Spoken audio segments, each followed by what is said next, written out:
या बैठकीमध्ये स्वागत करतो. 1872 पासून भारताची ही 16वी व स्वातंत्र्यानंतरची 8वी जनगणना आहे.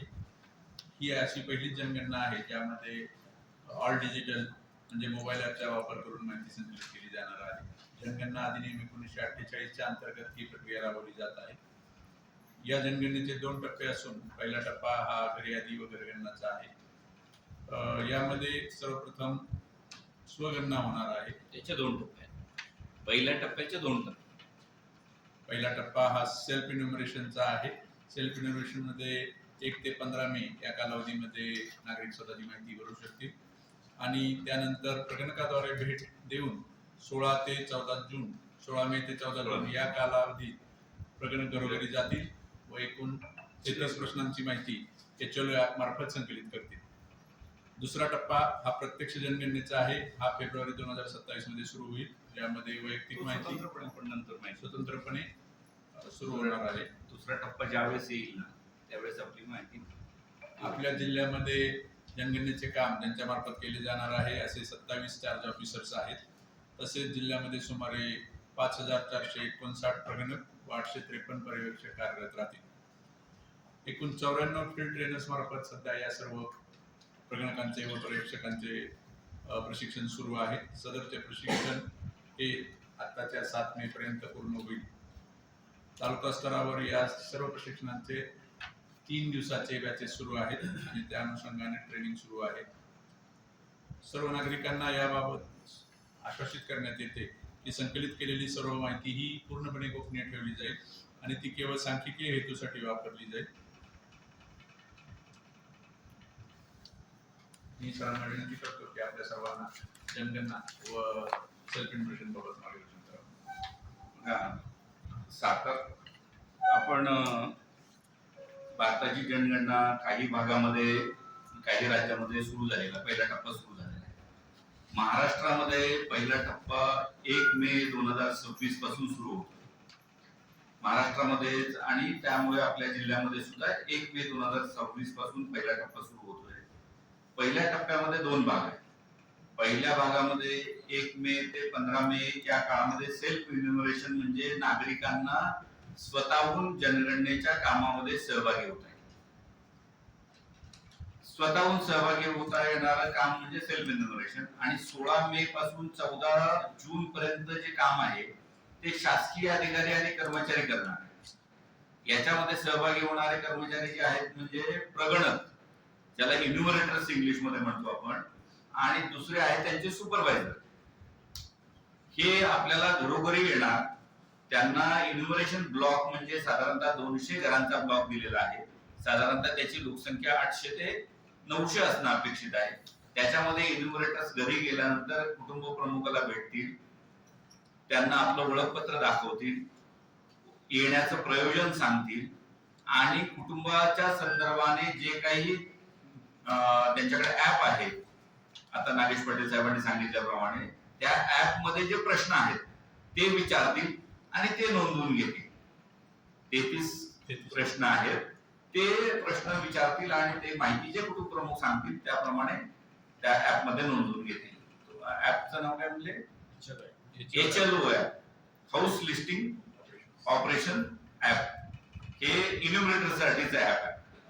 आता आम्ही जे आपल्याला आपल्या मार्फत सर्व नागरिकांना आवाहन करणार आहोत ते म्हणजे 1 मे पासून 15 मे पर्यंत जो सेल्फ इन्युमरेशनचा टप्पा आहे त्याच्यामध्ये नागरिकांनी se.census.gov.in या पोर्टलद्वारे स्वतःचं इन्युमरेशन करायचं. बरोबर आहे पोर्टलचं नाव se.census.gov.in. आम्हाला तुम्हाला लेखी पण देऊ आम्ही. त्या सेन्सस वर जायचं आहे. https म्हणजे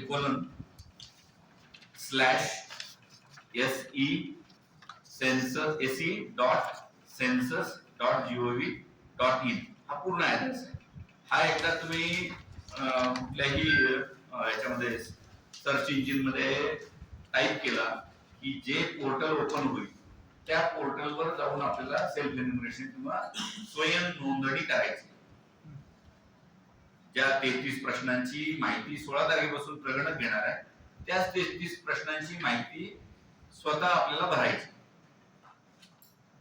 1 तारखेला आपला महाराष्ट्र दिन आहे, त्यापासून ते सुरू होणार आहे. आता त्याच्यामध्ये काय काय माहिती भरायची आहे त्याचं प्रेझेंटेशन, बरोबर आहे. एकूण प्रक्रिया जी आहे ती आपल्याला याच्यासाठी आम्ही दाखवतोय, जेणेकरून आपण समजून घेतली तर स्वयं नोंदणी करताना नागरिकांना पण ती माहिती आपण आपल्या माध्यमाच्या द्वारे सगळ्यांना सांगू आणि ती सगळ्यांना समजेल आणि त्याप्रमाणे स्वयं नोंदणी करतील.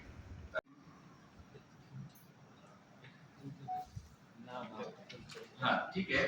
त्याचं कुटुंब प्रमुखाचं नाव वगैरे आहे, त्याच्या कुटुंबातल्या लोकांची साधारणतः संख्या वगैरे, मोबाईल नंबर आहे, ईमेल आयडी आणि ईमेल आयडी आहे. हे पहिले 3 प्रश्न असणार आहेत आणि त्याच्यामध्ये तुम्हाला ऍपचं हे आहे, म्हणजे तुमचा पोर्टलवर गेला तर तुम्हाला या 3 डिटेल्स भरायचे आहेत.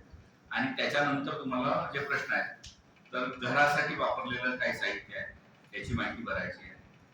भिंतीसाठी वापरलेलं जे मटेरियल किंवा साहित्य आहे त्याची माहिती भरायची आहे, सिलेक्ट करायची, ड्रॉप डाऊन आहे. त्याच्यानंतर छप्पर किंवा स्लॅब किंवा वर जे आहे मटेरियल त्याच्यासाठी कुठलं साहित्य वापरलं आहे ते तुम्हाला सिलेक्ट करायचं आहे.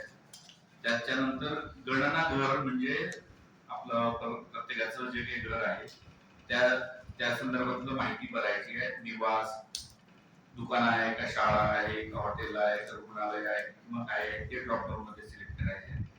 गणना घराची स्थिती चांगली, राहण्यास योग्य, मोडकळी झाले, हे 1 2 3 आहे ते सिलेक्ट करायचे आहे. त्याच्यानंतरचा प्रश्न काय आहे, या कुटुंबामध्ये राहणाऱ्या व्यक्तीची संख्या, साधारणतः निवास करणाऱ्या व्यक्तीची संख्या ती लिहायची आहे. कुटुंब प्रमुखाचं नाव लिहायचं आहे. त्यानंतर लिंग म्हणजे पुरुष, स्त्री किंवा ट्रान्सजेंडर हे सिलेक्ट करायचं आहे. त्यानंतर अनुसूचित जाती किंवा जमाती किंवा इतर हे सिलेक्ट करायचं आहे. गणना घराच्या मालकी हक्काची स्थिती, स्वतःचं घर आहे का, भाड्याचं घर आहे